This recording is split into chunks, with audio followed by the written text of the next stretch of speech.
នៅថ្ងៃទី12ខែសីហាឆ្នាំ2026ឯកឧត្តមចៃបរិនរដ្ឋមន្ត្រីក្រសួងធម្មការនិងសាសនាតំណាងដ៏ខ្ពង់ខ្ពស់សម្ដេចមហាបវរធិបតីហ៊ុនម៉ាណែតនាយករដ្ឋមន្ត្រីនៃព្រះរាជាណាចក្រកម្ពុជាបានអញ្ជើញចូលរួមជាអធិបតីក្នុងពិធីទស្សនាជាផ្លូវការនៅព្រះវិហារបរិសុទ្ធភ្នំពេញរបស់សាសនាចក្រនៃព្រះយេស៊ូវគ្រីស្ទនៃពួកបរិសុទ្ធថ្ងៃចុងក្រោយក្នុងឱកាសនោះឯកឧត្តមចៃបរិនបានពំនាំការផ្ដាំផ្ញើសាកសួរសុខទុក្ខពីសំណាក់សម្ដេចអគ្គមហាសេនាបតីតេជោហ៊ុនសែនប្រធានព្រឹទ្ធសភានៃព្រះរាជាណាចក្រកម្ពុជាសម្ដេចគតិប្រិទ្ធបណ្ឌិតប៊ុនរ៉ានីហ៊ុនសែនប្រធានកាកបាទក្រហមកម្ពុជាសម្ដេចមហាបវរធិបតីហ៊ុនម៉ាណែតនាយករដ្ឋមន្ត្រីនៃព្រះរាជាណាចក្រកម្ពុជានិងលោកជំទាវបណ្ឌិតពេជ្រច័ន្ទមុនីហ៊ុនម៉ាណែតអគ្គស្នងការកាយរដ្ឋនារីកម្ពុជាជូនដល់អង្គពិធីទាំងមូលដែលជានិច្ចកាលសម្ដេចតែងតែយកចិត្តទុកដាក់អំពីសុខទុក្ខរបស់ប្រជាជននិងសុខដុមនីយកម្មរបស់បរិស័ទគ្រប់និកាយសាសនា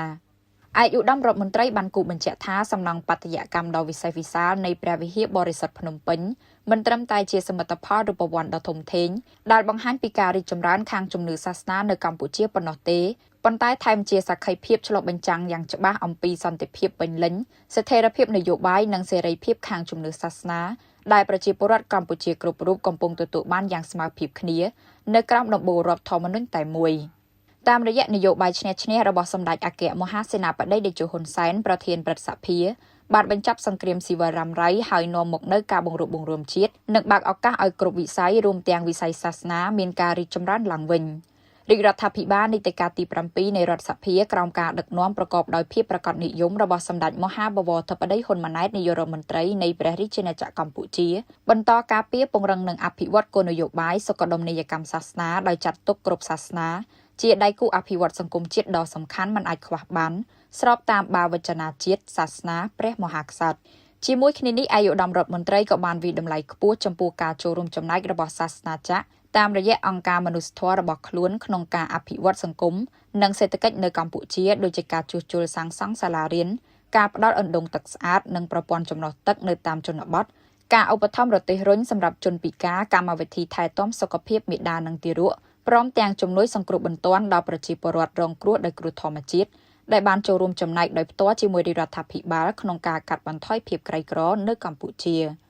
ហើយបានសម្ដែងមោទនភាពចំពោះស្មារតីជាតិនិយមនិងសាមគ្គីភាពរបស់ប្រជាជាតិខ្មែរគ្រប់សហគមន៍សាសនាដែលបានគាំទ្រយ៉ាងពេញទំហឹងចំពោះចំណាត់ការរបស់រាជរដ្ឋាភិបាលក្នុងការប្រើប្រាស់យន្តការផ្សះផ្សាដោយបង្ខំក្រោមអនុសញ្ញាអង្គការសហប្រជាជាតិស្ដីពីនីតិសមុទ្រដើម្បីស្វែងរកដំណោះស្រាយដោយសន្តិភាពនិងយុត្តិធម៌លើការទាមទារដែនសមុទ្រត្រួតស៊ីគ្នារវាងកម្ពុជានិងថៃ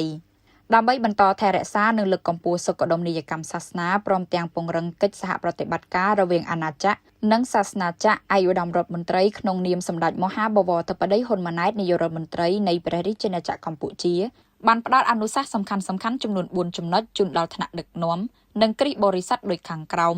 1សូមឲ្យថ្នាក់ដឹកនាំនិងគ្រិស្តបរិស័ទទាំងអស់នៃសាសនាចក្រនៃព្រះយេស៊ូវគ្រីស្ទនៃពួកបរិសុទ្ធថ្ងៃចុងក្រោយបន្តថែរក្សានិងពង្រឹងឯកភាពសាមគ្គីភាពផ្ទៃក្នុងឲ្យបានរឹងមាំ